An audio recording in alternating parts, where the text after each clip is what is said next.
خصاله صلوا عليه আলহামদুলিল্লাহ। মহান আল্লাহ তাআলার দরবারে অসংখ্য অগণিত শুকরিয়া জ্ঞাপন করছি, যিনি জামাদুল সানি মাসের আজ 24 তারিখে পবিত্র সালাতুল জুমআ আদায়ের উদ্দেশ্যে আমাদেরকে এখানে আসার তৌফিক দান করেছেন। শুকরিয়া আদায় করে উচ্চ আওয়াজে কালিমাতুশ শুকর উচ্চারণ করি, বলি আলহামদুলিল্লাহ। জামাদুল সানি বা জামাদুল উখরা মাসের আজ 24 তারিখ, এরপরেই রজব মাস, তারপরে শাবান, তারপরেই সেই হিসাবে দেখা যায় রমজান পর্যন্ত সময় আছে মাত্র 2 মাস 6 দিন। শবে বরাতের সময় আছে মাত্র 1 মাস 21 দিন। সুতরাং এখন থেকেই সময়ের কদর করা চাই। কোনোভাবেই যেন একটি মুহূর্ত গাফেল অবস্থায় না কাটে, যেন প্রতিটা সেকেন্ড নিজেদের মুক্তির জন্য আল্লাহর কাছে অবনত মস্তকে মন ভরে চাইতে পারি, সেই দিকেই খেয়াল রাখা উচিত। আল্লাহ সকলকে তৌফিক দান করুন। আজকে আপনাদের খেদমতে অত্যন্ত গুরুত্বপূর্ণ একটা বিষয় আলোচনা করতে চাই, যে বিষয়টি গত 2016 ইংরেজির প্রথম দিকে সরকারের নির্দেশনা অনুযায়ী প্রত্যেক থানা থেকে সংশ্লিষ্ট মসজিদ সমূহকে, অর্থাৎ মসজিদের সম্মানিত ইমাম ও খতিবদেরকে একটি বিষয়ে আলোচনা করার জন্য অনুরোধ করা হয়েছিল, এবং সেই অনুরোধ রক্ষার্থে গত বছরের শুরুর দিকে আমরা এই বিষয়টি আলোচনা আবার করেছিলাম। মদ, জুয়া, গান বাজনা ইত্যাদি সম্পর্কে। মাদক বর্তমান যুগে একটা অভিশাপ হয়ে দাঁড়িয়েছে। মাদকের ছোবলে লক্ষ লক্ষ পরিবার নিঃস্ব হয়ে যাচ্ছে। অনেক ঐতিহ্যবাহী ফ্যামিলি, পরিবার অপরিণামদর্শী এই মাদকের ছোবলে পড়ার কারণে সামাজিকভাবে খুব ঘৃণিত হয়ে পড়েছে। এমন একটা অভিশাপ থেকে আমাদেরকে অবশ্যই বেরিয়ে আসা উচিত।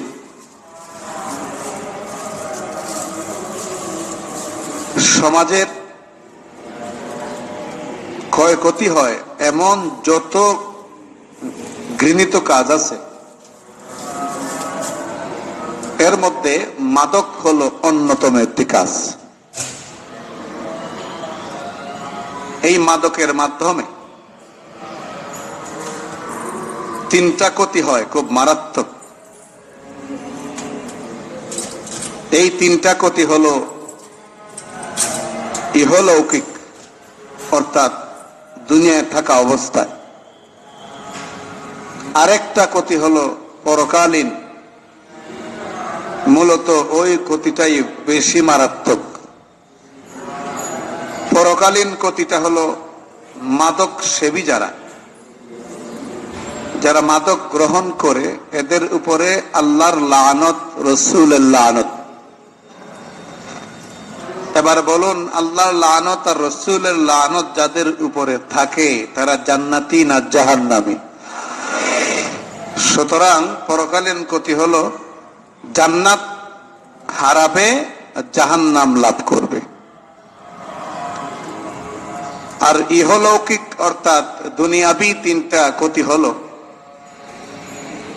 যে মাদক সেবন করে, মদ পান করে এবং মদ জাতীয় একত্রে যাকে মাদক বলা হয়, এর উপরে যারা সব সময় হুমড়ি খেয়ে পড়ে, তাদের তিনটা ক্ষতি হয়।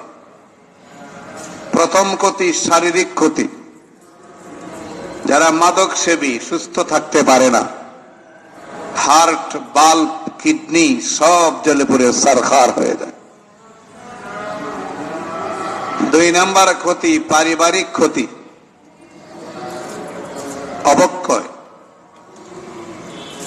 একটা ফ্যামিলিতে 12 জন সদস্য, মা বাপ 2 জন, ভাই বোন মিলে 10 জন, মোট 12 জন। এর মধ্যে যদি একজন মাদক সেবী হয়, তাহলে এই মাদক সেবীর কারণে বাকি 11 জন সমাজের মানুষের কাছে নিকৃষ্ট হয়ে যায়। দোষ করেছে একজন, অথচ মানুষের চোখে ছোট হচ্ছে গোটা পরিবার। 3 নাম্বার ক্ষতি হলো সামাজিক ক্ষতি। যে মদ পান করে, সরাসরি মানুষ তাকে কিছু না বললেও এই লোকটা যখন রাস্তা দিয়ে হেঁটে যায়, মানুষ যখন দেখে, তখন ভিতরের সবচাইতে মারাত্মক ঘৃণার যে একটা ভাব, এটা সে উদ্গীরণ করে। তো এই হলো দুনিয়াবি 3টা ক্ষতি। আর পরকালীন ক্ষতি, রাসূল করিম সাল্লাল্লাহু আলাইহি ওয়াসাল্লাম বলেন, লাআনাল্লাহুল খামরা ওয়া শারিবাহা ওয়া সাকিয়াহা ওয়া বাঈআহা। আল্লাহর লানত যে মদ পান করে, আল্লাহর লানত যে মদের ব্যবসা করে, আল্লাহর লানত যে মদ সরবরাহ করে, আল্লাহর লানত যে মদ বানায়, আল্লাহর লানত যে মদের মধ্যস্থতা করে, এদের উপরে আল্লাহর লানত। তো মারাত্মক কথা না? যারা সত্যিকারের মুমিন, এমন একটা কথা শোনার পরে শরীরের পশম দাঁড়াবে না, তা হতেই পারে না। কত মারাত্মক কথা! আল্লাহর লানত যদি চলে আসে, রাসূলের লানত যদি চলে আসে, তাহলে এই জীবন রেখে কি লাভ? কচু গাছে ফাঁসি দিয়ে মরা উচিত। এমন জীবনের কোনো দাম নাই। মুহতারাম হাজিরিন, এই মদ বা মাদক ইসলাম আসার আগে আরব উপদ্বীপে, আরব কান্ট্রিগুলোতে এই মদের ব্যবহার ছিল খুব মারাত্মক। মদ পানকে সামাজিক স্ট্যাটাস মনে করা হতো আরবে। কারো বাড়িতে মদ নাই, দাওয়াত কিংবা কোনো পর্বের শেষে মদ পানের ব্যবস্থা না থাকলে তাকে মনে করা হতো গরিব, ফকির, মিসকিন। অর্থাৎ সেই যুগে ঐতিহ্যবাহী ফ্যামিলি কিংবা পরিবার কিংবা সমাজ যদি গড়তে হয়, তাহলে অবশ্যই সব কাজের শেষে মদ পরিবেশন ছিল বাধ্যতামূলক। নাউযুবিল্লাহি মিন যালিক। আসলেন ইসলামের নবী মুহাম্মদ সাল্লাল্লাহু আলাইহি ওয়াসাল্লাম, আলোকবর্তিকা নিয়ে আসলেন। অন্ধকার থেকে মানুষকে আলোর পথ দেখানোর জন্য দীর্ঘ 40 বছর সাধনা করে হেরা পর্বতের গুহায় তিনি যা লাভ করলেন, তা হলো এমন একটা কষ্টি পাথর, এমন একটা রেত, এমন একটা যন্ত্র, এমন একটা মেশিন, যে মেশিনের ছোঁয়া লাগলে অন্ধকারাচ্ছন্ন লোকটা আলোকিত হয়ে যায়। যেই মেশিনের ছোঁয়া লাগলে একটা খারাপ মানুষ ভালো হয়ে যায়। যেই মেশিনের ছোঁয়া লাগলে একটা মাদক সেবী পরহেজগার হয়ে যায়। যেই মেশিনের ছোঁয়া লাগলে একটা জিনাকুর মানুষ আল্লাহওয়ালা হয়ে যায়। সেই যন্ত্র, সেই রেত, সেই মেশিন হলো ইসলাম। রাসূল করিম সাল্লাল্লাহু আলাইহি ওয়াসাল্লামের উপর এই ইসলাম যখন নাজিল হইল, আল্লাহর নবী দাওয়াত দেওয়া শুরু করলেন। লম্বা ইতিহাস, প্রায় এগুলো বিভিন্ন সূরার শান নুজুল হিসাবে, বিভিন্ন আলোচনার প্রাসঙ্গিক হিসাবে আপনাদের সামনে বলা হয়, সেটা আজকে বলবো না। মক্কায় 13 বছর আল্লাহ রাসূল ছিলেন, ইসলামের দাওয়াত দিয়েছেন, কিন্তু খুব কম সংখ্যক লোক সেটা গ্রহণ করেছে।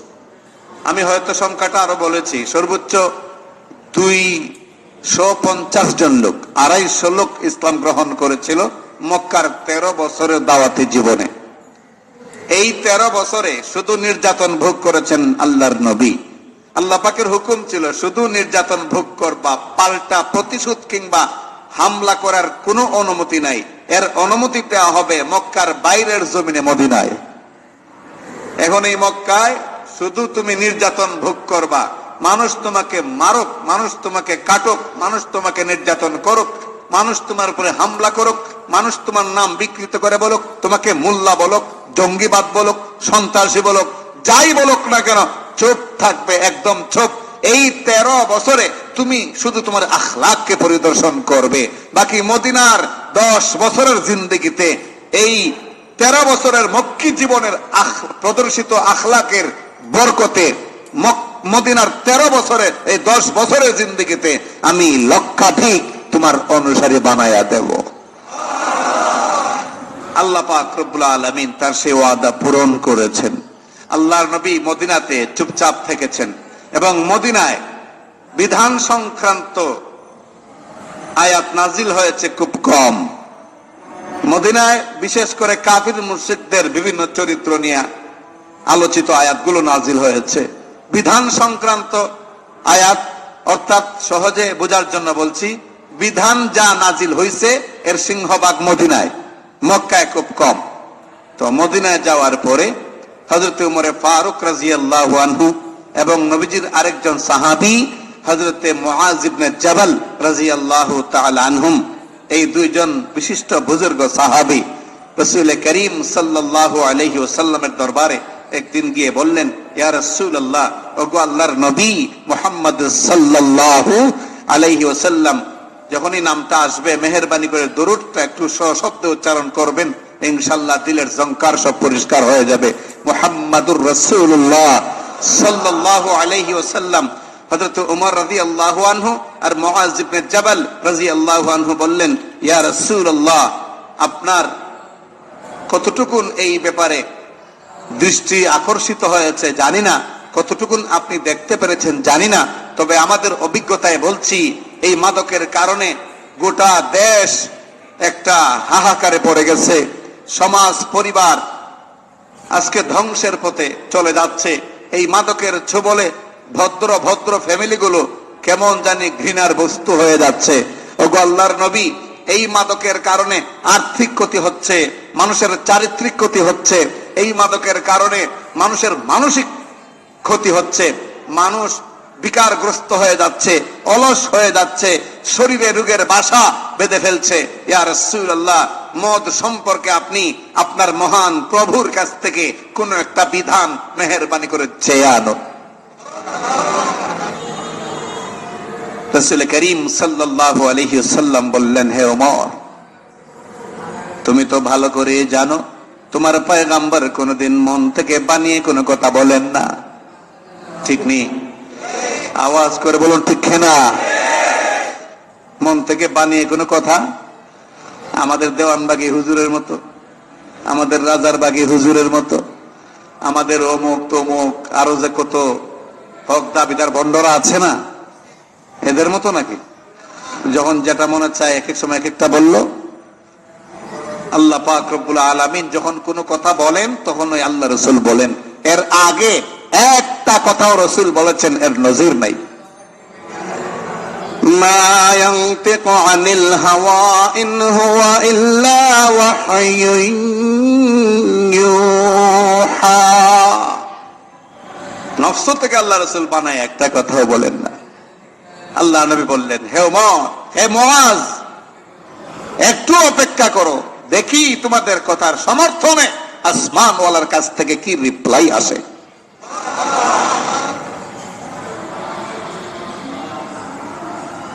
এই অনুযোগ মহব্বতের সেই অনুরাগ পেশ করে উমর আর মুআজ ইবনে জাবাল চলে গেলেন। কয়েকদিনের মাথায় আল্লাহ পাক রব্বুল আলামিন জিবরাইলকে পাঠাইলেন। সূরাতুল বাকারার 219 নম্বর আয়াত দিয়া জিবরাইলকে পাঠায়া বললেন, যাও এই আয়াতটা আমার রাসূলের কাছে গিয়ে হস্তান্তর করো। মাদক সম্পর্কে এই আয়াতের মধ্যে একটা দিক নির্দেশনা আছে।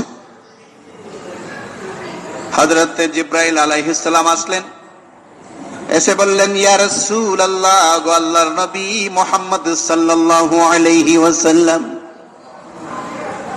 মদ সম্পর্কে, মাদক সম্পর্কে আপনার কাছে হযরত ওমর, হযরত মুআয ইবনে জাবাল সহ আরো অন্যান্য সাহাবায়ে কেরাম আরজি পেশ করেছেন, মনের অভিব্যক্তি তারা প্রকাশ করেছেন।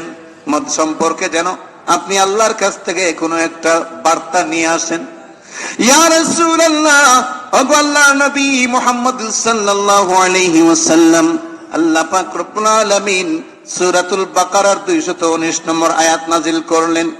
ওগো আল্লাহর নবী, এই আয়াত শুধু নয়, আরো কয়েকটি আয়াত নাজিল হবে মদ সম্পর্কে।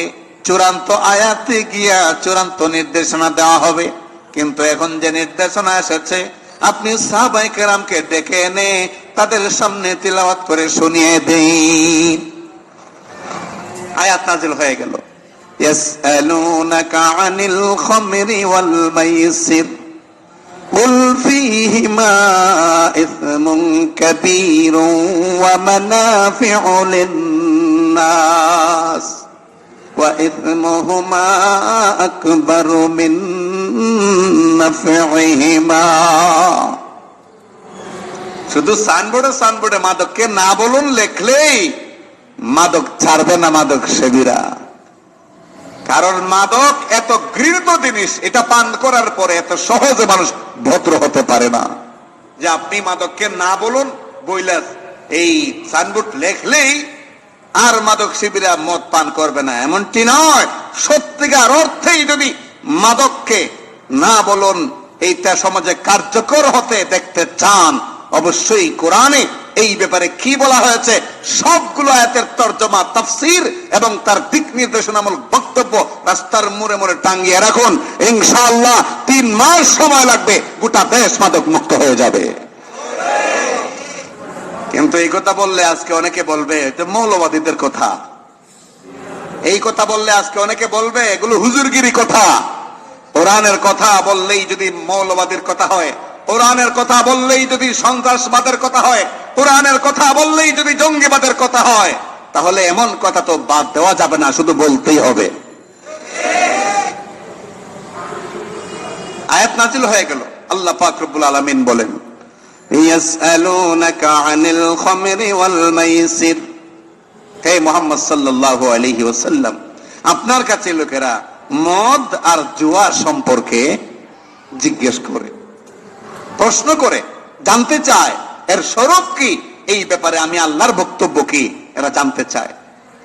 বল, আপনি বলুন, ফীহিমা ইসমুন কাবীরুন ওয়া মানাফিউ লিন-নাস, আপনি বলুন এর মধ্যে রয়েছে মহা ক্ষতি এবং কিছুটা উপকারও মানুষের জন্য। তরজমা খুব ভালো করে বুঝেন, আর না হয় কিন্তু লেজে গোবরে পেস্ট লেগে যাবে। আল্লাহ বলেন কি, হে নবী আপনি বলুন এই মদের মধ্যে, এই মাদক দ্রব্যে মহা ক্ষতি রয়েছে এবং মানুষের জন্য কিছুটা উপকারও আছে। ওয়া ইসমুহুমা আকবারু মিন নাফইহিমা, আর উপকারের চাইতে ক্ষতিটা খুব বেশি। এতটুকুন আয়াত নাজিল হইল। রাসূল কারীম সাল্লাল্লাহু আলাইহি ওয়াসাল্লাম সাহাবায়ে কেরামকে জমা করে আয়াতটা শোনায়া দিলেন। এই আয়াত নাজিল হওয়ার পর সূরাতুল বাকারার 219 নম্বর আয়াত নাজিল হওয়ার পর মদ পান কিছুটা কমলো। যেহেতু এই আয়াতে সরাসরি মদ হারাম এই কথা যেহেতু ঘোষণা হয় নাই, এই জন্য এখনো অনেক সাহাবায়ে কেরাম মদ পান করেন, কারণ আগ থেকে চলে আসছে। আর এটা রক্তে ঘুষতে এমন ভাবে মিশে গিয়েছিল মদের প্রতি আগ্রহটা, যে আরবে অন্য কোন বিষয়ে তাদের এত আগ্রহ ছিল না, মাদক সম্পর্কে যতটা আগ্রহ ছিল। এইভাবে কিছুটা কমলো, আর রয়ে গেল আরো এক বিশাল অংশ, তারা এখনো মদ পান করে। এমত অবস্থায় মদিনার একজন বিশিষ্ট সাহাবী, ওই জমানায় তিনি ছিলেন সকল সাহাবায়ে কেরামের মধ্যে ধনী, হযরত আব্দুর রহমান ইবনে আউফ রাদিয়াল্লাহু আনহু, অনেক বড় ধনী ছিলেন। উনি উনার বাড়িতে একটা দাওয়াতের অনুষ্ঠান করলেন, অনেককে দাওয়াত করলেন, প্রায় সবাই সাহাবায়ে কেরাম। এইখানে দুপুরের খাবারের আয়োজন ছিল, তো খাবার পরিবেশন একটু দেরি হলো, যার কারণে আসরের পরে খাবারটা সামনে আসলো। খাবার গ্রহণ কইরা উপস্থিত যারা ছিলেন তাদের সকলের সামনেই খাবারের শেষে আব্দুর রহমান ইবনে আউফ বাড়িওয়ালা মেজবান, তিনি খুব উন্নত মানের মদের বোতল এক একজনের সামনে এক একটা বোতল পেশ করলেন। তো এইবার সবাই মদের বোতল মুখে নিয়ে পান করলেন, খুব আচ্ছা মতো পান করলেন। এই মদ পান করতে করতে মাগরিবের আজান পড়ে গেছে। এই অবস্থায় সাহাবায়ে কেরাম সিদ্ধান্ত নিলেন যে আমরা নামাজটা আব্দুর রহমান ইবনে আউফের বাড়িতে আদায় করে নিই, যেহেতু অনেক সাহাবায়ে কেরাম আছে, এখানে জামাত হবে। তারা জামাত কায়েম করলেন, একজনকে ইমাম বানাইলেন, বাকিরা মুক্তাদি। এই অবস্থায় মাগরিবের নামাজ যখন শেষ হইল, ইমাম সাহেব যখন বললেন আসসালামু আলাইকুম ওয়া রাহমাতুল্লাহ, আসসালামু আলাইকুম ওয়া রাহমাতুল্লাহ, নামাজ শেষ হইল। নামাজ শেষ হওয়ার পরে তাদের মধ্যে দুইটা দল হয়ে গেল, সাহাবায়ে কেরামের মধ্যে দুইটা দল। এক দল বললেন যে নামাজের মধ্যে তো পেঁচ লাগছে, অনেক সমস্যার সৃষ্টি হয়েছে, সমস্যা কি? একদল বলতে শুরু করলেন নামাজ 2 রাকাত হয়েছে। কয় রাকাত? তো মাগরিবের নামাজ কয় রাকাত? তারা বলতেছেন কয় রাকাত। আর একদল ইমাম সাহেব সুদ্ধা, তারা বলতেছেন না, নামাজ 3 রাকাত ঠিকই হয়েছে। একদল বলতেছেন 2 রাকাত, আর একদল 3 রাকাত। কেউ আর সমাধান করতে পারতেছেন না। অনেকক্ষণ চলে যাবার পরে একজন প্রস্তাব করলেন যে আমাদের মাঝে এই বিষয়টা নিয়ে তর্ক বিতর্কের এই পরিধি না বাড়াইয়া আমরা সোজা চলে যাই রাসূলের দরবারে। আল্লাহর নবী সাল্লাল্লাহু আলাইহি ওয়াসাল্লাম যেহেতু দুনিয়াতে আছেন, তার কাছে যাই, উনার কাছে গিয়ে সমাধানটা নেই। সাহাবায়ে কেরাম আসলেন আল্লাহর নবীর দরবারে, বসলেন সবাই খুব সুন্দর ভাবে। ইয়া রাসূলুল্লাহ, মাগরিবের নামাজ আদায় করেছি আব্দুর রহমান ইবনে আউফের বাড়িতে, দাওয়াতের অনুষ্ঠান ছিল, মাগরিবের সময় হয়ে গেছে, আমরা ওখানেই জামাত কায়েম করেছি, একজনকে ইমাম বানাইছি, বাকিরা মুক্তাদি ছিলাম। ইয়া রাসূলুল্লাহ, নামাজ কমপ্লিট করার পরে আমাদের মধ্যে দুইটা দল হয়ে গেছে, একদল বলতেছে নামাজ 2 রাকাত হয়েছে, আরেক দল বলতেছে নামাজ 3 রাকাত হয়েছে। ইয়া রাসূলুল্লাহ, কোন সমাধান করতে পারি নাই, আপনার দরবারে এসেছি আপনার রহমতের জবান দিয়া আমাদের এই বিতর্কের অবসান করে দিন। আল্লাহ নবী বললেন, মিয়া মাগরিবের নামাজ নিয়ে এমন কেস তো আমার কাছে খুব কম হয়। ঘটনা কি? মাগরিবের নামাজে 2 রাকাত 3 রাকাত, আর এইরকম মানে সমস্যা খুব কম হয় না? মাগরিবের নামাজ না সমস্যা? আমার ইমামতির বয়স চলে প্রায় 19 বছর। এই 19 বছরে আমি কখনো এই সমস্যার সম্মুখীন নিজেও হই নাই, আমার এরিয়াতে ছিল এমন কারো হয়েছে এমনটাও শুনি নাই। তবে হবে না যে তা না, হইতে পারে, কিন্তু এটা খুব রেয়ার, খুব কম। রাসূল করিম সাল্লাল্লাহু আলাইহি ওয়াসাল্লাম বললেন, ইয়া রাসূল, হে আমার সাহাবায়ে কেরাম, ঘটনা কি মিয়া? মাগরিবের নামাজে এমন ঘটনা তো খুব কম ঘটে। এমন সময় আরেকজন দাঁড়ায় বলল, ইয়া রাসূলুল্লাহ, ঘটনা এখানে শেষ না, ঘটনা আরো ঘটছে। কি ঘটছে? ওগো আল্লাহর নবী মুহাম্মদুর রাসূলুল্লাহ সাল্লাল্লাহু আলাইহি ওয়াসাল্লাম, আমাদের যিনি ইমাম সাহেব, তিনি নামাজ আদায় করতে গিয়া প্রথম রাকাতে সূরাতুল ফাতিহার পরে সূরা কাফিরুন তেলাওয়াত করেছেন। ওই সূরা কাফিরুন তেলাওয়াত করতে গিয়া তিনি যত লম্বা লাম ছিল ওগুলোকে কেটে কেটে তিনি বেঠে করে দিয়েছেন। তার মানে লম্বা লাম সব কাইটটা বাইটটা বানাইলেছেন। ইয়া রাসূলুল্লাহ, লায়ে নফি যেগুলো ছিল সবগুলোকে লাম তাকিদে পরিণত করেছেন। এক কথায় যেই সমস্ত লামে না সূচক কথা ছিল উনি লম্বা না করে খাটো করে পড়েছেন সবগুলো লাম, যার কারণে না সূচকের জায়গায় হ্যাঁ সূচক হয়ে গেছে। এই কামটাও উনি ঘটাইছেন।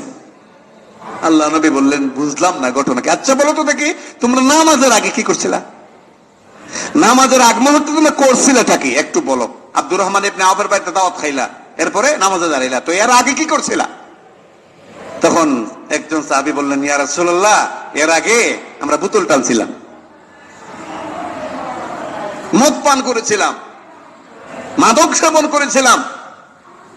আল্লাহ নবী বলেন, হ্যাঁ মাদক সেবন করেছিলে। মাদক সেবন করলে, মদ পান করলে তো হুঁশ থাকার কথা নয়। মদ পান করলে তো মা বউ হয়ে যায়, বউ মা হয়ে যায়, ছেলে শালা হয়ে যায়, শালা দুলাভাই হয়ে যায়। বলুন ঠিক না? সেন্স ঠিক থাকে? সেন্স ঠিক থাকে? আল্লাহ রাসূল বলেন, মদ পান করছিলা, এই কারণে তো এই ঘটনা ঘটছে।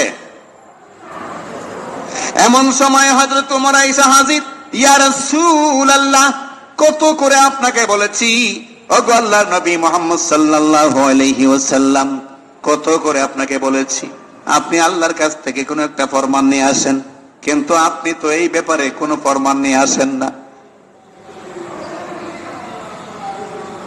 ইয়া রাসূলুল্লাহ সাল্লাল্লাহু আলাইহি ওয়াসাল্লাম, দেখলেন তো কি হয়েছে, নামাজের মধ্যে সব লম্বা লাম বাড়তি হয়ে গেছে। বললি ইয়া আইয়ুহাল কাফিরুন, এরপরে কি পারেননি আপনারা? পারলে একটু পড়েন, এরপরে কি? বললি ইয়া আইয়ুহাল কাফিরুন লা আ'বুদু মা তা'বুদুন। 3 আলিফ লম্বা, কয় আলিফ লম্বা? কিন্তু সাহাবী নামাজে দাঁড়াইয়া, ইমাম সাহেব নামাজে দাঁড়াইয়া তিনি পড়েছেন, কুল ইয়া আইয়ুহাল কাফিরুন লা আ'বুদু মা তা'বুদুন ওয়া লা আনতুম আবিদুনা মা আ'বুদ। লা আ'বুদু যদি পড়া হতো, অর্থ হতো আমি ইবাদত করি না ওই সমস্ত দেবদেবীর যা তোমরা ইবাদত করো, যাদের ইবাদত করো। কিন্তু লা লম্বা না করে লা আ'বুদু পড়ার কারণে অর্থ হয়েছে আমি অবশ্যই ইবাদত করি তোমরা যাদের ইবাদত করো। আল্লাহ রাসূল সাল্লাল্লাহু আলাইহি ওয়াসাল্লাম আশ্চর্য হয়ে গেলেন। এদিকে ওমর এসে যখন অনুযোগের সুরে তিনি তার মনের ভাব প্রকাশ করতে শুরু করলেন, আল্লাহ রাসূল বললেন, একটু ওয়েট করো দেখি কি উপায় আসে। এমন সময় জিব্রাইল নগদে নগদে এসে হাজির। হযরত জিব্রাইল আলাইহিস সালাম আসলেন, এসে বললেন, ইয়া রাসূলুল্লাহ, ওগো আল্লাহর নবী মুহাম্মদ সাল্লাল্লাহু আলাইহি ওয়াসাল্লাম, আল্লাহ পাক একটা আয়াত নাযিল করেছেন, ইয়া আইয়ুহাল্লাযীনা আমানু, হে ঈমানদারেরা, লা তাকরাবুস সালাহ ওয়া আনতুম সুকারা। ইয়া আইয়ুহাল্লাযীনা আমানু, হে ঈমানদারেরা, লা তাকরাবুস সালাহ, নামাজের ধারে কাছেও যেও না, ওয়া আনতুম সুকারা, যখন তোমরা মদ পানরত অবস্থায়, নেশাকুর অবস্থায় থাকো, এই অবস্থায় নামাজের ধারে কাছেও যেও না। এই আয়াত নাযিল হইল। এই আয়াত নাযিল হওয়ার পরে এখন নামাজের কিছুক্ষণ আগে কিংবা নামাজ শেষ করার সাথে সাথে এরকম নামাজের নিকটবর্তী সময়ে মদ পান বন্ধ হইল। মদ পান বন্ধ হইল, কিন্তু এখনো পুরাপুরি বন্ধ হয় নাই। কারণ আল্লাহ তো শুধু নামাজের আগে বলছেন, নামাজরত অবস্থায় বা নামাজের আগে বা নামাজের পিছে মদ পান করতে নিষেধ করছেন। একবার তো না করেন নাই, এই যুক্তি দেখাইয়া যারা খুব বেশি মদ পান করতেন, আছে না কিছু লোক যে এটা না খাইলে, মদ তো মারাত্মক জিনিস। এই যে সিগারেট, এই সিগারেটটাও তো এমন অনেকে আছে, এটা যদি সকালবেলা জায়গা মতো নিয়ে টান না দেয় তাহলে ক্লিয়ার হয় না।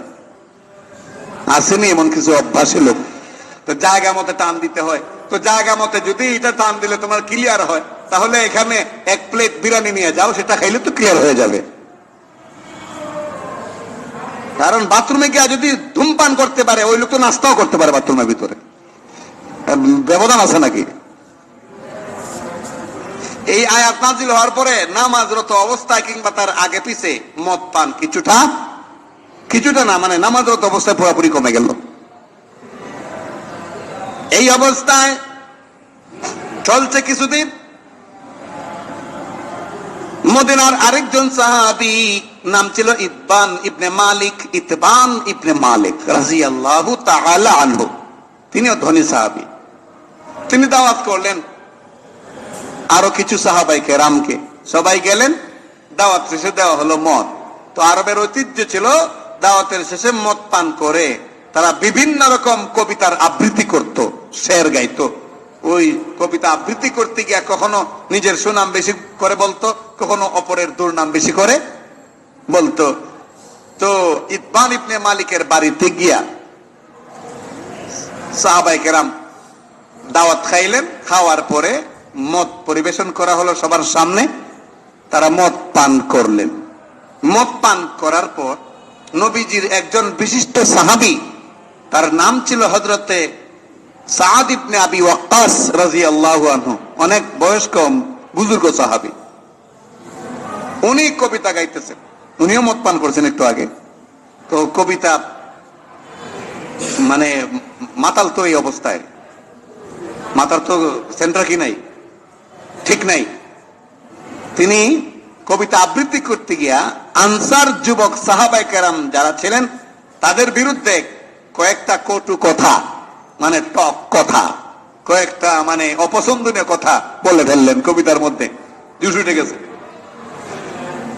দেখছেন না, আমাদের দেশেও আছে কিছু গাঞ্জাকুর, মদকুর, নেশাকুর গায়ক গায়িকা। এগুলো যখন স্টেজে উঠে, মদ খাইয়া উঠে, তো মাথায় কাজ করে না, যা মুখে আসে তাই বলে, যা মুখে আসে তাই বলে। শুনি একদিন গান গাইতেছে, পারবে না পারবে না পারবে না তোমায় কেউ ধরতে, আজরাইল আসলেও তোমায় পারবে না ধরতে। এটা কি মদকুরের গান না, গাঞ্জাকুরের গান না? আমার পানের ভাইরা, ওই সাদ ইবনে আবি ওয়াক্কাস রাদিয়াল্লাহু আনহু এইরকম কিছু কথা বলে ফেললেন। শুই না এক আনসার যুবক সাহাবীর উঠল রাগ। ওই ইতবান বিন মালিকের বাড়িতে দেওয়ালে ঝোলানো ছিল উটের একটা মরা হাড্ডি। এটা আগেকার জীবনে মানুষরা এটা একটা মনে করতো তাদের ঐতিহ্য। বিশাল বড় কোনো উটের হাড্ডি শুকাইয়া তারপরে বড় মাছের এই যে কিগুলা মেরুদণ্ড, এগুলো তারা সংরক্ষণ করত। এই মরা উটের মরা হাড্ডিটা নিয়ে ওই যুবক সাহাবী বরদাস্ত করতে পারেন নাই, সাদ ইবনে আবি ওয়াক্কাসের মাথা বরাবর মাইরা দিলেন।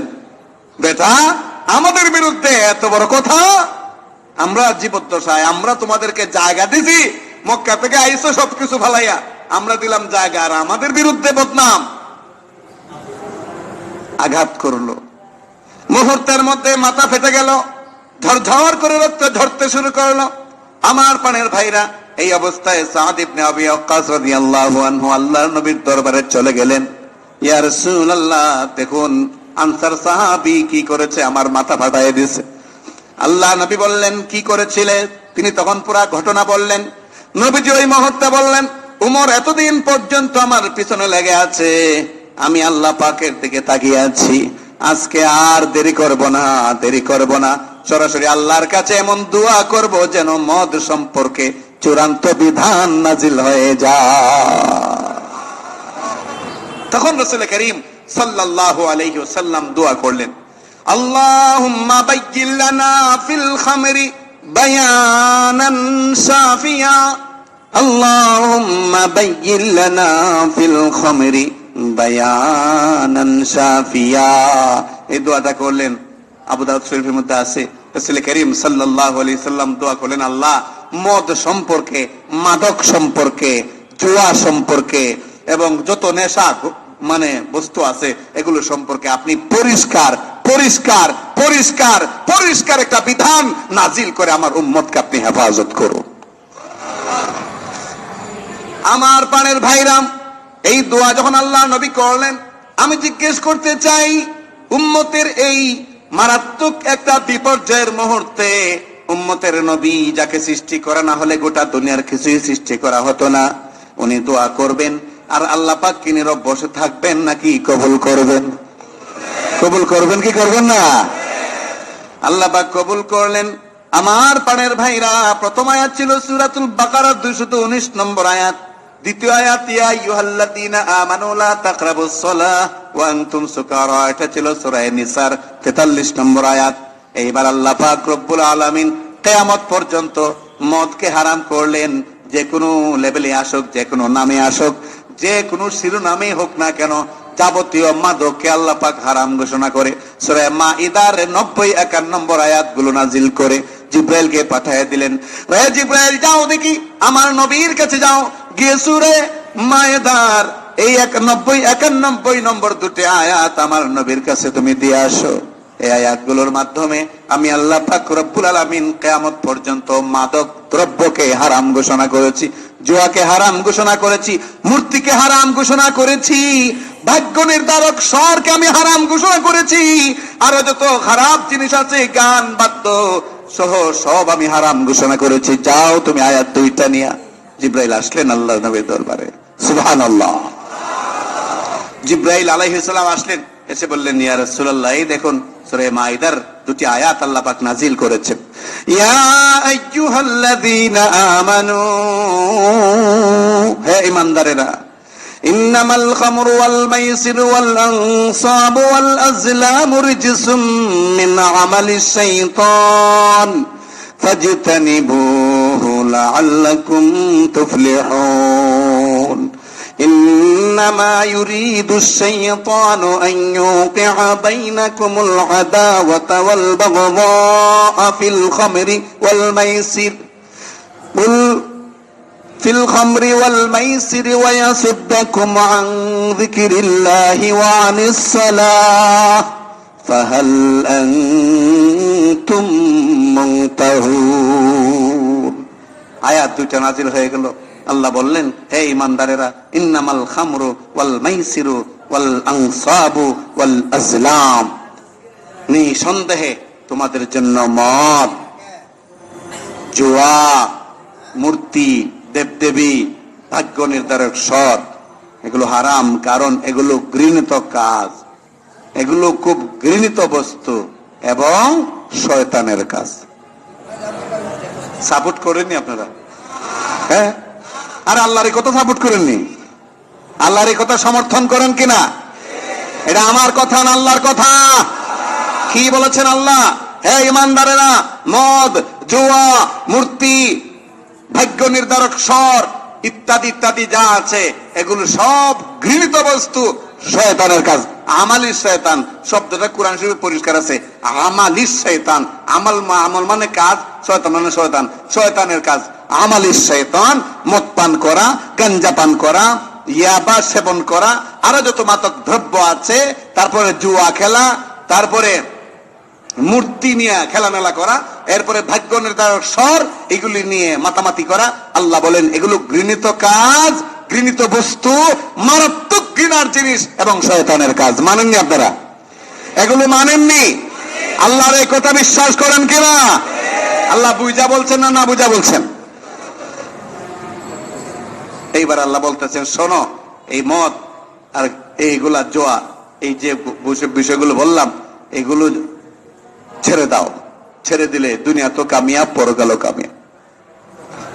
দুনিয়া তো কামিয়াব, পরকালেও কামিয়াব। ইন্নামা ইউরিদুশ শাইতান, শয়তান চায়, আইয়ুকিআ বাইনাকুমুল আদাওয়াতা ওয়াল বাগদা ফিল খামরি ওয়াল মাইসির, মদ আর জুয়ার মাধ্যমে তোমাদের মধ্যে চায় শয়তান হিংসা বিদ্বেষ বৃদ্ধি করে দিতে, অহংকার বৃদ্ধি করে দিতে, চায় তোমাদের মাঝে দুশ্মনী পয়দা করে দিতে, চায় শয়তানে এগুলোর মাধ্যমে তোমাদেরকে ধ্বংস করে দিতে চায় শয়তান। শুধু তাই নয়, ওয়ায়াসুদ্দাকুম আন যিকিরিল্লাহি ওয়া আনিস সালাহ, এই মদ আর জুয়ার মাধ্যমে শয়তান চায় তোমাদেরকে নামাজ এবং আল্লাহর জিকির থেকে দূরে সরিয়ে রাখতে। ঠিক কিনা? এই মদ আর জুয়ার মাধ্যমে শয়তান চায় তোমাদেরকে আল্লাহ এবং তার জিকির থেকে এবং তার সালাত থেকে দূরে সরিয়ে রাখতে। এই জন্যই শয়তান তোমাদেরকে প্ররোচনা দিয়া এই পথে নিয়ে যায়, ঠিক না? চিন্তা করুন, এই মদের মধ্যে কি আরামটা আছে বলুন? কোন পুষ্টি আছে? পুষ্টি, ভিটামিন, এনার্জি কিচ্ছু নাই, একমাত্র ধোঁকা ছাড়া কিচ্ছু নাই। এটার মধ্যে একটা ধোঁকা, একটা নেশা, পান করলে বলে শান্তি লাগে। আরে এটা তো শান্তি না, এটাই তোমার শরীরের সবচেয়ে বড় ক্লান্তি। তোমার ভিতরের সব যন্ত্রাংশ ধ্বংস করে দেয় এই মাদক। কোরআন হাদিসে নিষেধ করা হয়েছে, এটা তো বলতেছি বা বলবো, বলেছিও, কিন্তু জাগতিক দিক থেকে তুমি চিন্তা করো, তুমি তো বাইচা থাকতে হবে নাকি? তুমি একটা পুরুষ কিংবা নারী, আল্লাহ পাক যতদিন হায়াত দিয়েছেন সুস্থ অবস্থায় তুমি বাঁচবে, সুস্থ অবস্থায় সমাজে থাকবে, সুস্থ অবস্থায় দিন যাপন করবে। তুমি মাদক সেবন করে কুকুরের শেয়ালের মতো সেই ডাস্টবিনের পাশে বসে থাকো, ভর দুপুরে রুদ্রের মধ্যে মাঠে পড়ে থাকো, গভীর রজনীতে আরেক বাড়ির সাত টপকিয়ে সেখানে মোবাইল ছিনতাই করে ইয়াবা খাওয়ার পয়সা যোগান দিতে চেষ্টা করো। লজ্জা করে না তোমার? লজ্জা করে না তোমার? লজ্জা করে না তোমার? তোমার লজ্জা থাকা উচিত, লজ্জা থাকা উচিত। তুমি মুসলমানের সন্তান, মুসলমান হইয়া আল্লাহ যেটাকে হারাম ঘোষণা করেছেন এটা কেমনে করো?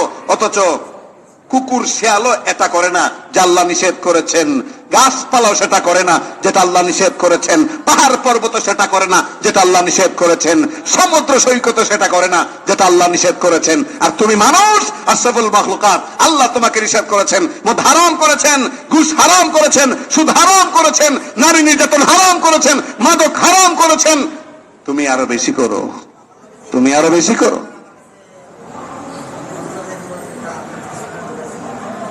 আল্লাহ পাক বলেন এই মাদকের মাধ্যমে শয়তান চায় তোমাদেরকে নামাজ আর জিকির থেকে দূরে। ফাহাল আনতুম মুনতাহুন, এর পরেও এত সুন্দর করে ব্যাখ্যা করে ভেঙ্গে চড়ে বলার পরেও কি তোমরা এই মাদক থেকে, জুয়া থেকে, ইত্তকার খারাপ জিনিস থেকে কি বিরত থাকবে না? দেখেন কত মহব্বতের সুরে আওয়াজ না?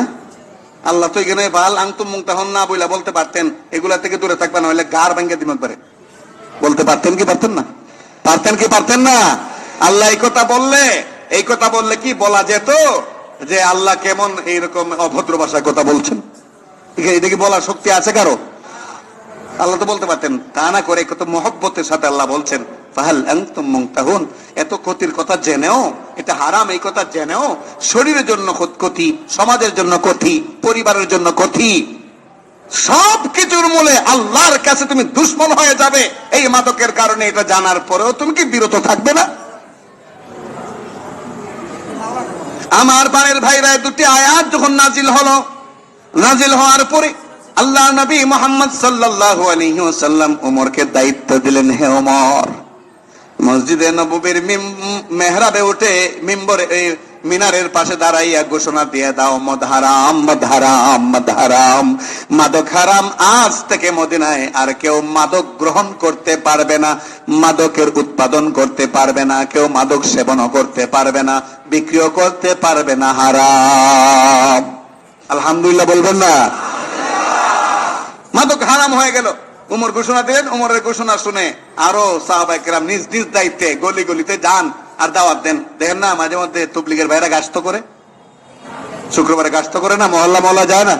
তারপরে চরমনের অনেক মুরিদানরা এই যে মাইকিং লইয়া সাপ্তাহিক তাদের ওই হালকা জিকিরের দিকে আহ্বান করে।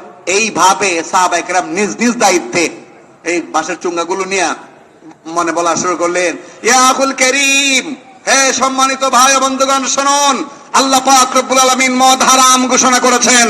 আজকে মাদক দ্রব্য হারাম ঘোষিত হয়েছে, সুতরাং কেউ মদ পান করবেন না, এবং যার ঘরে যে মদ আছে সব ফেলে দিন, এবং মদের ভাণ্ডগুলো পর্যন্ত ভেঙ্গে চোরমার করে দিন, যাতে করে আর এই ভাণ্ডগুলো দেখেও মদের কথা মনে না হয়। ঘোষণা শুরু হয়ে গেল। সুবহানাল্লাহ। আজকে যদি আমি ইমাম সাহেব ঘোষণা দেই, কবরস্থানের আশেপাশে কিংবা তার একদম সন্নিকটে কেউ গান বাজনা করবেন না, কেউ গান বাদ্য করবেন না, কারণ এখানে আপনার মা বাবা শুয়ে আছেন, আত্মীয় স্বজন শুয়ে আছেন। কিন্তু আপনি এত ভদ্র মানুষ, মসজিদ থেকে বের হয়ে হবে বলবেন মোল্লার কথায় চললে হবে নাকি? মোল্লা আজকে আছে কালকে নাই, গুরুস্থান আমাদের সারা জীবন থাকবে, আমরাও গুরুস্থানের ভিতরে হামদায় থাকবো। ইমাম সাহেবের কথা মুহূর্তে মুহূর্তে ডিনাই করতে পারে জাতি, কিন্তু আমার প্রাণের ভাইরা ইমাম সাহেব তো একটা কথাও নিজ থেকে বলেন না, কোরআন হাদিস থেকে বলেন। এই উসুল তো ছিল না, এই নিয়ম তো ছিল না। রাসূল করিম সাল্লাল্লাহু আলাইহি ওয়াসাল্লাম যখন ঘোষণা দিতে বললেন, সাহাবায়ে কেরাম ঘোষণা দিলেন সিহা সিত্তার 6টা কিতাব সহ হাদিসের প্রায় 50-এর অধিক নাম করা কিতাবগুলো সব একত্রিত করুন, কইরা দেখুন আমার প্রাণের ভাইরা ইতিহাস কি বলে। ওই দিন সমস্ত মদের ভণ্ডগুলো সাহাবায়ে কেরাম ভেঙ্গে মদিনা রাস্তায় ভাসিয়ে দিয়েছিলেন। সেই দিন সাহাবায়ে কেরাম বলেন, সেই দিন এত বেশি পরিমাণে মদের সয়লাব হয়েছিল যে এর উপরে নৌকা পর্যন্ত ভাসছে মদিনার গলিতে। কেমন আমল, কি আমল করেছেন তারা। ইতিহাস বলে শুধু সময় নষ্ট করলে হবে না, শুনে শুধু সময় পাস করলে হবে না, সেই ইতিহাস থেকে আমাদেরকে শিক্ষা নিতে হবে, শিক্ষা নিতে হবে।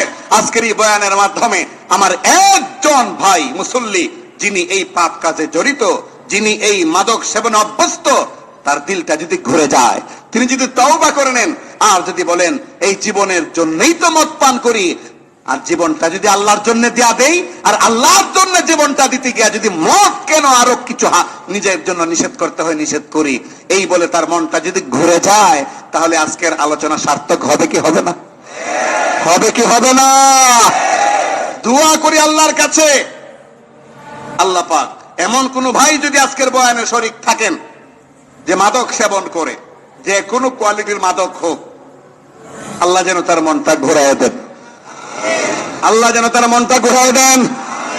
আবু দাউদ শরীফের একটা হাদিস রাসূল করিম সাল্লাল্লাহু আলাইহি সাল্লাম বলেছেন, খুব কঠিন কথা, যে ব্যক্তি মদ পান করে, মান শারিবাল খামরা ফিদ দুনিয়া, যে ব্যক্তি দুনিয়ার মধ্যে মদ পান করে, ওয়ালাম ইয়াতুব মিনহা, অথচ এই মদ পান করে কিন্তু তওবা করতে সুযোগ পায় নাই, তওবা করেও না, এই অবস্থায় যদি মারা যায়, হুরিমাহা ফিল আখিরা, হুরিমাহা ফিল আখিরা, তাহলে জান্নাতের মধ্যে আল্লাহ যে উন্নত মানের মদের ব্যবস্থা রেখেছেন, ওই মদ ওর কপালে জুটবে না, ওই মদ ওর কপালে জুটবে না। আবু দাউদ শরীফের হাদিস। আরেকটা হাদিস আপনাদের খেদমতে তেলাওয়াত করেছিলাম খুতবায়, রাসূল করিম সাল্লাল্লাহু আলাইহি সাল্লাম বলেন, ইজতানিবুল খামরা ফা ইন্নাহা উম্মুল খাবাইস, তোমরা মদ থেকে পরহেজ থাকো, তোমরা মাদক সেবন করো না, তোমরা মাদক থেকে দূরে থাকো, কারণ মাদক দ্রব্য হইল সমস্ত খবিসির মূল, সমস্ত খবিসির মূল। কানজুল উম্মাল নামক একটা হাদিসের কিতাব আছে, অনেক বড় কিতাব, অনেক মূল্যবান। এই কিতাবে এই হাদিসটা আনা হয়েছে। রাসূল করিম সাল্লাল্লাহু আলাইহি ওয়াসাল্লাম বলেন যে তোমরা মদ থেকে নিজেকে দূরে রাখো, কারণ মদ হইল সমস্ত খবিসির মূল। এই ব্যাপারে এই হাদিসের সপক্ষে রাসূলের সাহাবী হযরতে ওসমানে গনি রাদিয়াল্লাহু আনহু চমৎকার একটা ইতিহাস তুলে ধরেছেন, এইটাও কানজুল উম্মালে উল্লেখ করা হয়েছে। ওসমানে গনি রাদিয়াল্লাহু আনহু বলেন, আল্লাহ রাসূলের এই হাদিস 100% খাঁটি, এর মধ্যে বিন্দু মাত্র ভেজালের কোনো লেশ মাত্র নাই। প্রমাণ করতে গিয়ে তিনি বলেন, শোনো আমার কাছে ইতিহাস আছে, এবং সেটাও আমি রাসূলের মুখ থেকেই শুনেছি। পূর্ব যুগে এক আবেদ ছিল যে ইবাদত বন্দেগী করত, সারা দিন সিজদায় পড়ে থাকতো, আল্লাহ বিল্লাহ ছাড়া তার আর কোনো কাম ছিল না, কিন্তু সে আলেম ছিল না, আবেদ ছিল, শুধু ইবাদত বন্দেগী করত। ওই লোকটার প্রতি এলাকার সবচেয়ে নষ্টা ভ্রষ্টা যে মেয়েটা, এই মেয়ের নজর পড়েছে, এই আল্লাহওয়ালা বুজুর্গ যুবকের প্রতি নজর পড়েছে। এই জন্য এই ভ্রষ্টা মেয়ে একদিন তার খাদেমাকে পাঠাইলো, যাও অমুক হুজুরে দেখে লইয়াও, যায়া বইলো আমার খুব বেশি জরুরি, ওনার সাথে কথা বলবো। খাদেমা গেল, গিয়ে ডেকে আনলো, যেহেতু আল্লাহওয়ালা মানুষ, একজন ডাকতে দরকার থাকতে পারে, যাই আমি। এলেম নাই দিকে অবস্থা হয়েছে, সে যদি আলেম হইতো চিন্তা করতো, মহিলা মানুষ ডাকছে, এইভাবে প্রথম কথাই তো যাওয়ার কথা না, ঠিক কিনা বলুন? আমি সাথে করে একটা লোক নিয়ে যাই, বা এটা আগে তল্লাশি করি, কেন ডাকলো, কি কারণ ডাকলো, তার সাথে তো এইভাবে কথা বলা যাবে না, ইত্যাদি ইত্যাদি চিন্তা করার কথা ছিল যদি এলেম থাকতো, ঠিক কিনা? এত শুধু ইবাদত বোঝার, বুঝতে পারে নাই, চলে গেছে ওই খাদেমার পিছে পিছে। যখন তার বাড়িতে ঢুকলো, বিশাল আলিশান বাড়ি, যাওয়ার সাথে সাথে প্রথম গেটটা খুলে গেল, ঢুকলো এই ব্যক্তি, এদিকে খাদেমা ওই প্রথম গেট আবার লাগাইতে শুরু করলো। এরকম 3-4টা গেট সে অতিক্রম করলো। খাদেমাও 3-4টা গেটকে আবার লক করে দিয়ে গেল। চূড়ান্ত পর্যায়ে যখন অন্দরমহলে গিয়ে পৌঁছলো, ওই জিনাকারিনী মহিলার অন্দরমহলে পৌঁছার সাথে সাথে মূল দরজাটা গেটটা লক করে চলে গেল এই খাদেমা তার কাজে, অন্য কাজে। এদিকে এই বিলাসিনী নারী, এই ভ্রষ্টা মেয়ে বলল, ও আল্লাহর বান্দা, ইবাদত গুজার যুবক, আমি আমার তেমন কোনো কাজে তোমাকে ডাকি নাই। আমি কাজে ডাকলে তোমাকে ডাকবো কেন? যুবকে কত, এই সমাজে কত যুবক আছে, তাদেরকে ডাকতে পারি। তোমাকে ডেকেছি, এখানে 3টা জিনিস তোমার সামনে হাজির, যে কোনো একটা তোমাকে অবশ্যই করতে হবে, আর না হয় জীবনটা দিয়া চলে যেতে হবে। কি করতে হবে? 1 নাম্বার হইল তুমি আমার সাথে জিনা করতে হবে। যদি জিনা করো তাহলে আমি তোমাকে ছেড়ে দেব।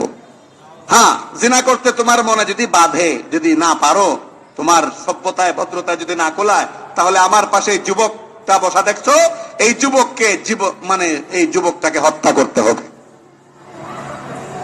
যদি মনে করো এটাও সম্ভব না, তাহলে চূড়ান্ত অপশন, শেষ সুযোগ তোমার, সেটা হলো এখানে 1 গ্লাস মদ আছে, এই মদটা পান করতে হবে, তবে তোমাকে ছাড়া হবে। এই 3টার কোনো একটা করলে তোমাকে ছাড়া হবে, না হয় তোমাকে মেরে ফেলা হবে, মেরে ফেলা হবে। এখন ইলিম তো নাই বেটার ভিতরে, ইবাদত বন্দেগী তো ঠিকই করে, ইলিম নাই। চিন্তা করলো কি করা যায়? জিনা, এটা মারাত্মক গুনাহ। হত্যা, এটা আরো বড় গুনাহ। তাহলে কি করা যায়? চিন্তা করলো যে এক কাজ করি, অপেক্ষাকৃত কম গুনাহ হইলো মদ পান করে 1 গ্লাস, পরে তওবা করে নেব। পরে কি করে নেব? তওবা করে নেব, আল্লাহ মাফ করে দিব মর্জি পান করলে। বললো আমি জিনা করতে পারবো না, সম্ভব নয়। আমি তোমার ওই লোকটাকে হত্যাও করতে পারবো না, সম্ভব নয়।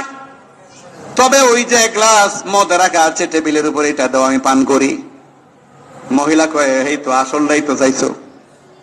দিল মদের সেই বোতলটা, পান করলো, মুহূর্তের মধ্যে বোতল শেষ। 1 বোতল খাইয়া কি পরেশগার হয়ে যাব? কি বলেন আপনারা? মদ যারা পান করে 1 বোতল খাইয়া পরেশগার হয়ে যায় না আরো লাগে? আর 1 বোতল দাও, দিল আর 1 বোতল, আরেক বোতল পান করলো। এইরকম কয়েক বোতল পান করার পরে মোটামুটি পেটটা যখন টালমাটাল হইলো, মাথাটা যখন গোলমাল হইলো, ওই অবস্থায় মহিলাকে বললো, এক কাজ করো, তুমি লম্বা হও, তোমার সাথে জিনা করব। এইবার মহিলার সাথে জিনাও করলো, জিনা কমপ্লিট, মদ পান কমপ্লিট। এইবার সে বলল, ছুরি কোথায়, হাতিয়ার দেও, যুবককে হত্যা করব। ওই যুবককেও হত্যা করলো। উসমানে গনি রাদিয়াল্লাহু আনহু বলেন, আল্লাহ নবী কত বড় বৈজ্ঞানিক, আল্লাহ নবী কত বড় আলেম, আল্লাহ নবী কত বড় জ্ঞানী, কত সুন্দর করে কথাটা, যথার্থ কথাটা সুন্দর করে উপস্থাপন করেছেন। ইজতানিবুল খামরা ফাইন্নাহা উম্মুল খাবাইস, তোমরা মদ ছেড়ে দাও, মদ থেকে তোমাদের নিজেদেরকে নিয়ন্ত্রণ করো, কারণ মদ সমস্ত খবিসের মূল। এই ঘটনায় প্রমাণ হলো মদ পান করার কারণে কিন্তু জিনা করেছে, তারপরে কিন্তু হত্যা করেছে মদের কারণে, ঠিক কিনা? সুতরাং মাদক সেবী যারা ভাই, আপনাদের পায়ে ধরে বলি, জাহান্নামকে হারাম করবেন না, এই জান্নাতকে হারাম করবেন না, জাহান্নামকে ওয়াজিব করবেন না। মাদক সেবীদের উপরে আল্লাহ পাকের বড় লানত, রাসূলের লানত, সমস্ত সৃষ্টিজীবের লানত। এই মাদকের মাধ্যমে সমাজ ধ্বংস হয়ে যায়, দেশ ধ্বংস হয়ে যায়, সব ধ্বংস হয়ে যায়। এই জন্য আমি অনুরোধ করব, দয়া করে নিজকে রক্ষার জন্য, পরিবারকে রক্ষার জন্য, সমাজকে রক্ষার জন্য, দেশকে রক্ষার জন্য মাদক থেকে সরে আসুন। আর যারা মাদক থেকে সরাবার জন্য রাষ্ট্রীয়ভাবে কাজ করছেন, সোশ্যাল মিডিয়া সহ সোশ্যাল ওয়ার্কে যারা নিয়মিত সময় দিচ্ছেন, তাদেরকে অনুরোধ করে বলবো, শুধু সাইনবোর্ড লেখলে কাম হবে না, শুধু লাল কালি দিয়া সাদা কাগজে মাদককে না বলুন লেখলে হবে না। আপনারা ভালো করে সোচ্চার থাকুন, আপনারাও নিয়ন্ত্রণে থাকুন, আপনারাও পবিত্র থাকুন। এমন প্রশ্ন যেন না উঠে, অমুক কাস্টমে 100 পিস ইয়াবা ধরা পড়লো, পরে গেল কোন বাবার খানকায়, কোন কি নাই, হদিস নাই, কোথায় গেল? ধরা পড়লো 2000 পিস ইয়াবা, পরে কোথায় গেল? এগুলো কোনো কি নাই না, এটা হবে না।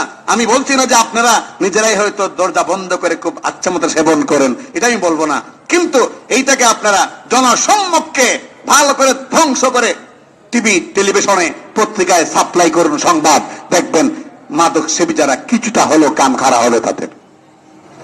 আর যখন আপনারা মাদক সেবীর কাছ থেকে মাঝে মধ্যে উৎকুচ গ্রহণ করে এদেরকে ছেড়ে দেন, তখন কিন্তু এদের সাহস আরো বেড়ে যায়। আল্লাহ পাক রব্বুল আলামিন আমাদের সকলকে মাদক দ্রব্য থেকে হেফাজত করুন, আমাদের সমাজকে আল্লাহ হেফাজত করুন, আমাদের দেশকে আল্লাহ হেফাজত করুন। মুহতারাম হাজিরিন, আজকে আপনাদের একটা দাওয়াত দেই। এটা হলো মার্চ মাস, আজকে কত তারিখ?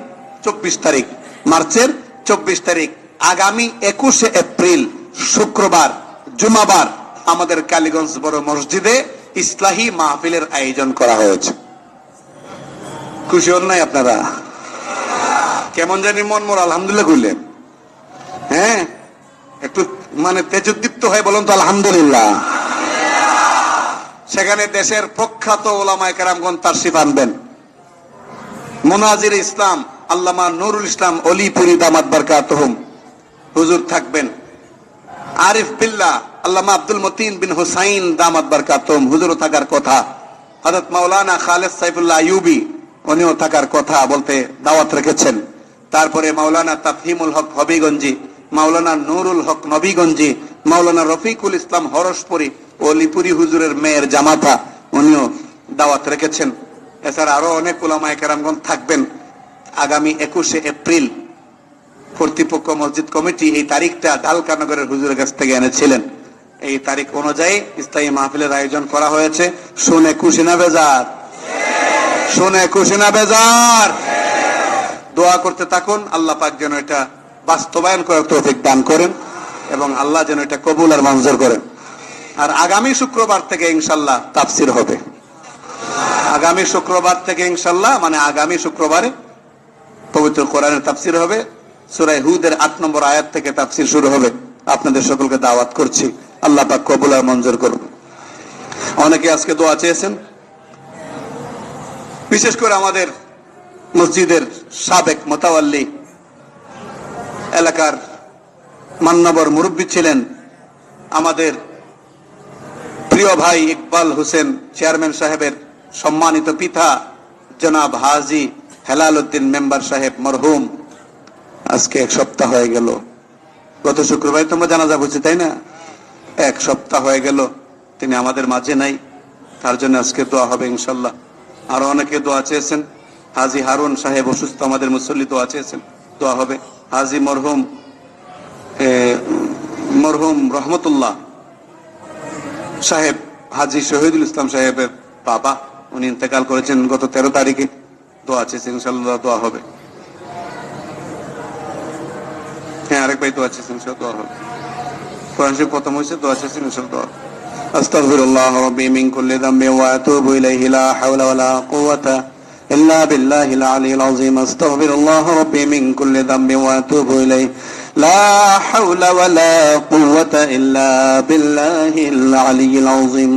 اللهم صل على سيدنا ونبينا وشفيعنا وحبيبنا مولانا محمد صلى الله عليه وعلى آله وأصحابه وبارك وسلم. الحمد لله رب العالمين. ربنا ظلمنا أنفسنا وإن لم تغفر لنا وترحمنا لنكونن من الخاسرين. ربنا فاغفر لنا ذنوبنا وكفر عنا سيئاتنا وتوفنا مع الأبرار. اللهم اغفر لنا ولوالدينا رب ارحمهما كما ربياني صغيرا. رب ارحمهما كما ربياني صغيرا. আয় আল্লাহ তাআলা, পবিত্র জুমার দিন মাওলায়ে করিম, আমরা গুনাহগারেরা তোমার দরবারে 2টা হাত বাড়াইছি। গুনার বোঝা মাথায় লইয়া তোমার দরবারে হাজির হয়েছি। আল্লাহ মেহেরবানি করে দয়া করে আমাদের জিন্দেগীর तमाम গুনাহ খাতা তুমি maaf করে দাও। আয় আল্লাহ তাআলা, পায়ের তলা থেকে নিয়ে মাথার তালু পর্যন্ত সর্বাঙ্গে গুনার ছোঁয়া লেগে আছে। আল্লাহ, তুমি যদি ক্ষমা না করো বাঁচার কোনো পথ নাই, উপায় নাই। আল্লাহ দয়া করে তুমি তোমার গফুর নামের খাতিরে maaf করে দাও। আল্লাহ দয়া করে তোমার রহমান নামের খাতিরে আমাদেরকে মুক্তি দিয়ে দাও। আয় আল্লাহ, যারা হাত তুলেছি মসজিদের ভিতরে বাইরে কিংবা বিভিন্ন বাসা বাড়িতে যারা হাত তুলেছেন, অংশগ্রহণ করেছেন, আল্লাহ আমাদের সকলকে তুমি জান্নাতুল ফেরদাউসের বাসিন্দা বানাও। আল্লাহ, জাহান্নাম থেকে আমাদেরকে